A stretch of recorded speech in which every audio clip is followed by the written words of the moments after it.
যিহেতু অসমত আহিছে হুছেইন মনচুৰী, যিটো অসমত যিটো পৰিস্থিতি বেয়া হৈছে, মুম্বাইৰ পৰা আপোনাৰ চিধা আমাৰ অসমলৈ আপোনালোকে ভ্ৰমণ কৰিছে, যিটো শিৱসাগৰ, যিহেতু অসমত বহুতে ফ্লাড হৈ গৈছে, আপোনাৰ যিটো আপোনাৰ নদী মানে গোটেই ভাঙি গৈছে, আপোনালোকে দেখিছে, আপোনালোকে পূৰা আপোনাৰ শিৱসাগৰৰ যিটো আপোনাৰ ঘটনা, তো সেইটো আপোনাৰ গোটেই ফ্লাড হৈ গৈছে, মানুহবিলাকৰ ঘৰ চৰ ভাঙিছে আৰু মানুহৰ থাকিব জাগা নাইকিয়া হৈছে। মানুহ এতিয়া বৰ্তমান তেখেতে মানে সহায় কৰিব আহিছে মুম্বাইৰ পৰা আপোনাৰ চিধা আপোনাৰ শিৱসাগৰলৈ।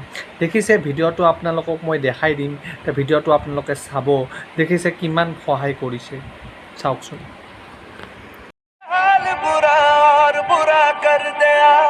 मेरे जख्मों को जरा हरा कर दिया, बेदर्द यार बेदर्द ओ बेदर्द यार बेदर्द ओ बेदर्द यार बेदर्द ओ बेदर्द यार बेदर्द। ভিডিঅ'টো চাই আপোনালোকে গম পাইছে যে এনেকুৱা মানুহ আমাক লাগে, সদায় লাগে।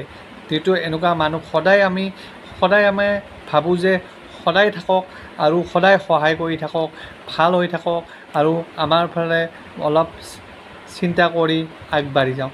যিহেতু মই যিমান পাৰোঁ ভিডিঅ'টো আপোনালোকক দেখাইছোঁ আৰু এইখিনি আপোনালোকক শ্বেয়াৰ কৰি দিব। থেংক ইউ, ধন্যবাদ। জয় আই অসম, জয় জুবিন দা।